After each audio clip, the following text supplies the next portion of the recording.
Olá, boa tarde. Sou a professora Lucineide, do Núcleo NEF, Núcleo Educacional de Formação e Inclusão do Caciense. Hoje vamos dar início ao curso EAD com o tema Escola Inclusiva e sua interface com a BNCC, Base Nacional Comum Curricular. Vamos fazer um breve histórico da educação inclusiva, um percurso da educação especial até chegar à educação inclusiva. Em 1988, a Constituição Federal foi um marco muito importante nos princípios constitucionais que ela garante a todos o direito à educação e ao acesso à escola, onde essa escola não poderá excluir nenhuma pessoa em razão de sua origem, raça, cor, sexo, idade ou deficiência.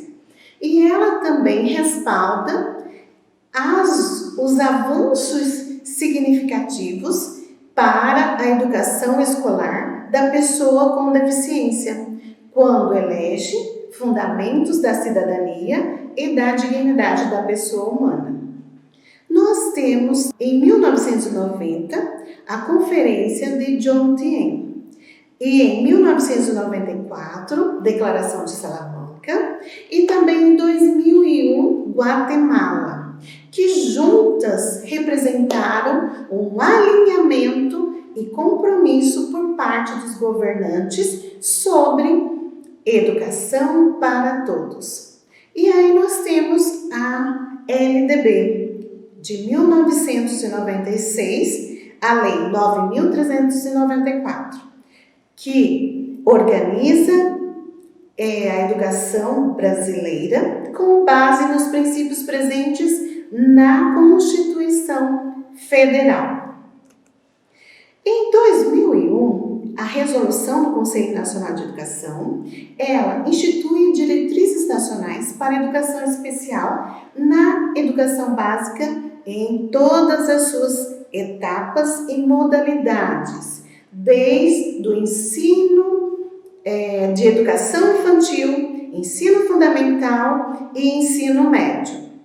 Em 2008, nós temos a Política Nacional de Educação Especial, na perspectiva da educação inclusiva, que garante o acesso de todos os alunos ao ensino regular e também no atendimento educacional especializado, AEE, melhorando o acesso físico, transporte e mobiliário das escolas. Em 2009, nós temos a Resolução do Conselho Nacional de Educação, que institui também as diretrizes mais operacionais para esse atendimento do AEE na educação básica, modalidade de educação especial. Em 2010, nós temos a Política Nacional de Educação Especial, dentro da Resolução do Conselho Nacional de Educação, que confere que o AEE, o Atendimento Educacional Especializado, deve estar previsto, registrado no PPP, no Projeto Político Pedagógico da Escola. Em 2011, nós temos o Plano Nacional dos Direitos da Pessoa com Deficiência. Eles se dividem em 4 eixos: educação, inclusão social, acessibilidade e atenção à saúde. Em 2015, nós temos a Lei 13.146, que é a LBI, Lei Brasileira de Inclusão da Pessoa com Deficiência, que ela é destinada a assegurar e a promover em condições de igualdade o exercício dos direitos e das liberdades fundamentais para a pessoa com deficiência, visando a sua inclusão social e principalmente a cidadania. E aí nós temos em 2016 a Lei 13.404, que é a Lei de Cotas, que ela vai incluir as pessoas com deficiência entre os beneficiários de cotas em seleções para universidades federais, escolas federais e também os ensinos técnicos. Em 2017, nós temos as 10 competências gerais da BNCC, Base Nacional Comum Curricular, que são conhecimentos, são habilidades, são valores e atitudes que buscam promover o desenvolvimento dos estudantes em todas as suas dimensões: intelectual, física, social, emocional e cultural. E elas são o conhecimento, pensamento científico crítico e criativo, repertório cultural, comunicação, cultura digital, trabalho e projeto de vida, argumentação, autoconhecimento e autocuidado, empatia e cooperação e também a responsabilidade e cidadania. E agora nós vamos para o que é inclusão, né? Isso é um momento muito importante. Por quê? Porque hoje nós temos as escolas e eu preciso compreender de fato o que é inclusão. Inclusão é um grande desafio que necessita do empenho de todos, de uma forma coletiva.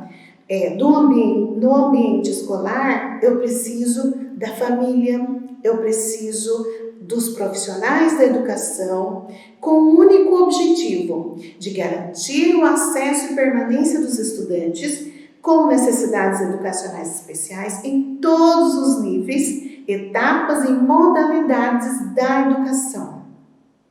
E essa inclusão, ela requer adaptações que devem atender às diferenças individuais do processo de ensino-aprendizagem de cada um, porque nós somos singulares, nós somos únicos e cada um tem seu ritmo e seu estilo de aprendizagem.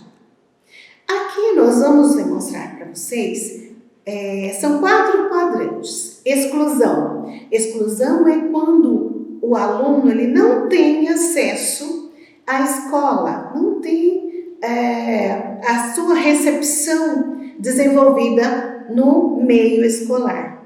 Então, isso é a exclusão.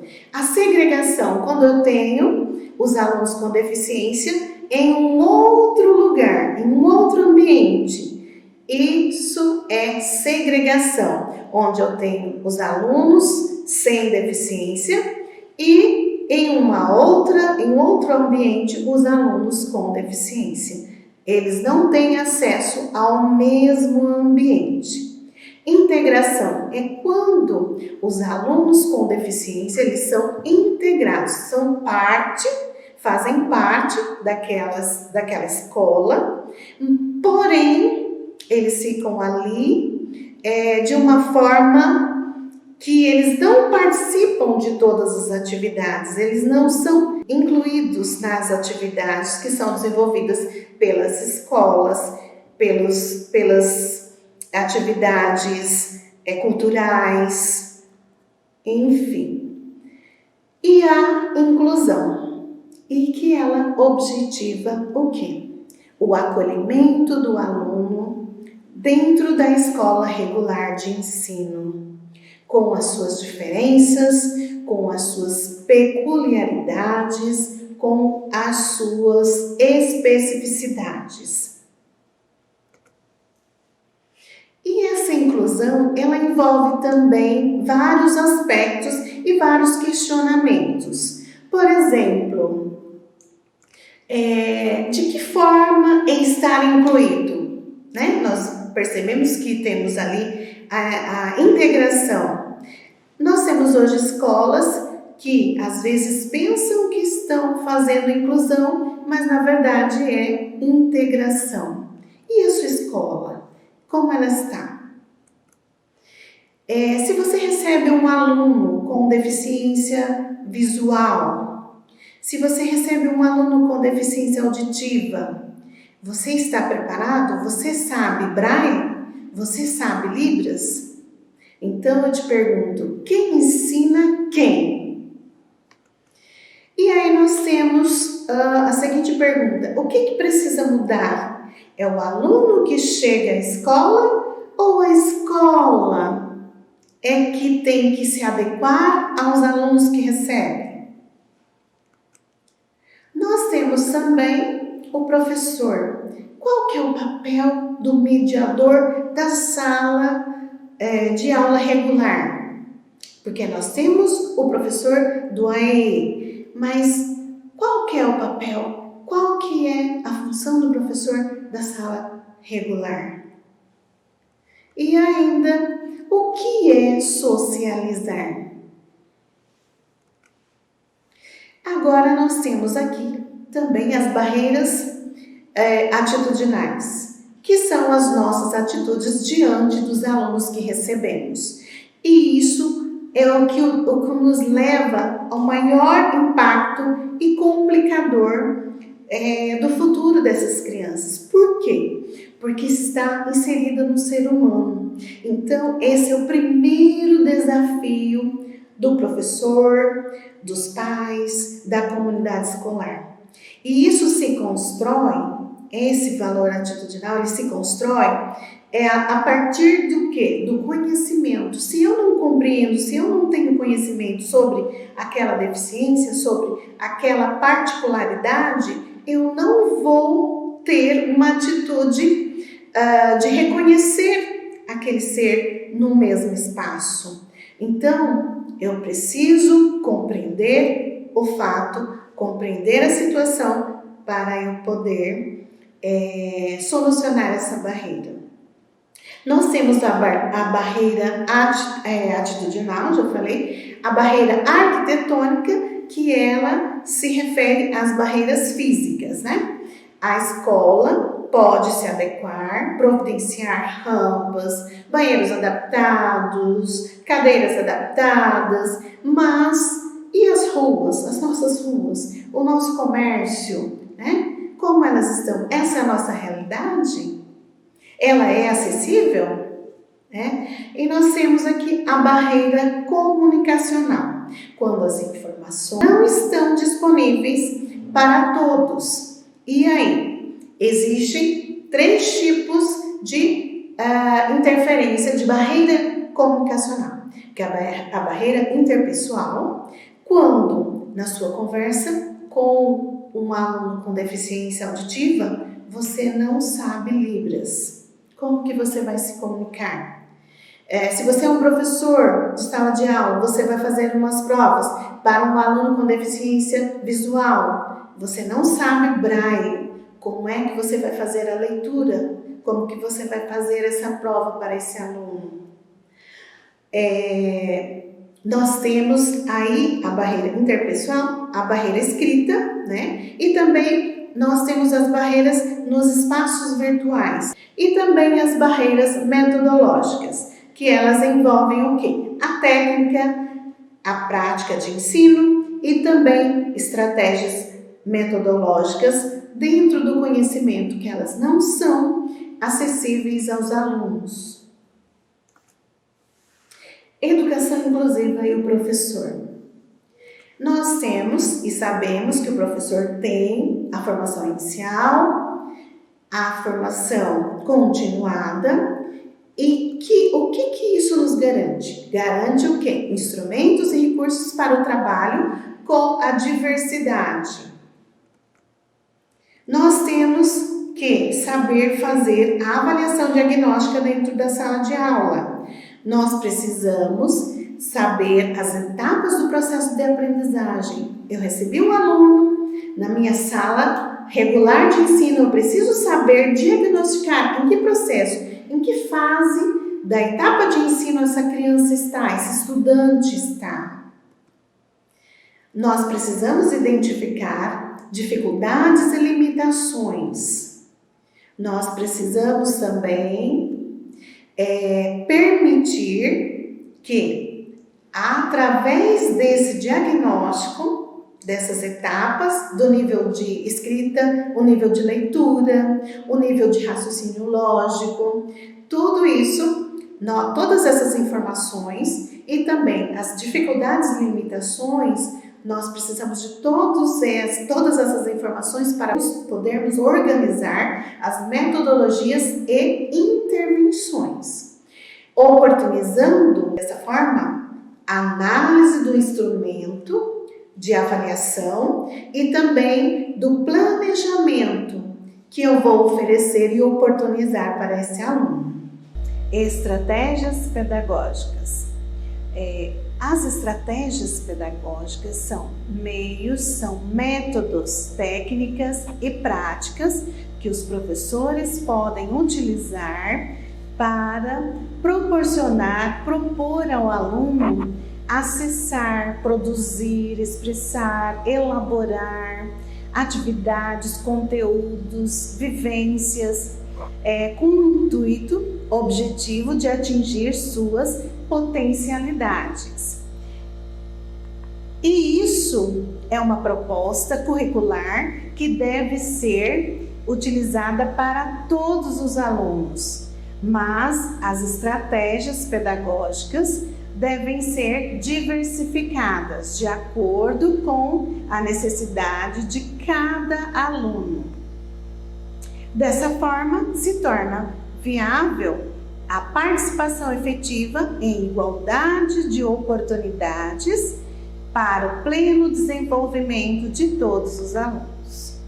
As práticas pedagógicas e a BNCC, como nós já vimos anteriormente, a BNCC, Base Nacional Comum Curricular, é um documento muito importante para os profissionais da educação, para os estudantes e para a sociedade de uma forma geral. Por quê? Porque ela tem uma função primordial de nortear e direcionar as aprendizagens e práticas voltadas à inclusão e de forma integrada. Os marcos legais que embasam a BNCC começam na Constituição Federal de 1988, onde, no artigo 205, reconhece a educação como direito fundamental, compartilhado entre Estado, família e sociedade, ao determinar que a educação, direito de todos e dever do Estado e da família, será promovida e incentivada com a colaboração da sociedade. A BNCC, ela é focada também no desenvolvimento de habilidades e competências e tem como objetivo traçar percursos de aprendizagem e desenvolvimento dos estudantes da educação básica, ou seja, ao longo da educação infantil, ensino fundamental e ensino médio. A Base Nacional Comum Curricular visa nortear o ensino nas escolas do Brasil de forma integrada e englobando todas as fases da educação, com práticas inovadoras, criativas, onde os estudantes possam se tornar protagonistas de suas conquistas acadêmicas. Na educação infantil, a BNCC propõe que a educação seja desenvolvida através de eixos estruturantes, onde eles vão trabalhar o campo de experiência dos alunos, através de brincadeiras e interação. No ensino fundamental, já modifica um pouco, porque nós vamos ter componentes curriculares. O que são esses componentes curriculares? Eles são as disciplinas. Então, agora nós não vamos falar mais disciplinas, vamos falar componentes curriculares, onde cada componente curricular, ele vai apresentar uma habilidade, um conjunto de habilidades diferentes de objetivo de conhecimento, que vão ser os conteúdos. os conceitos e processos que os professores vão utilizar. A BNCC define as aprendizagens essenciais às quais todos os estudantes têm direito. A perspectiva inclusiva indica que qualquer estudante tem o direito a acessar o mesmo currículo para o pleno exercício da cidadania e inclusão social. Nas atividades, vocês vão fazer a leitura e reflexão sobre o livro de Maria Tereza Mantuan. O título do livro, Inclusão Escolar. O que é? Por quê? Como fazer? Então, vocês vão fazer essa leitura, vão responder aos testes que tem lá oferecidos e também que já tem alguns resultados ali. Vocês vão fazer esse teste, depois vocês vão escrever uma resenha, uma breve resenha rápida, não precisa ser longa, sobre o seu entendimento e reflexão sobre o conteúdo e suas práticas pedagógicas. Obrigada a todos, até a próxima aula.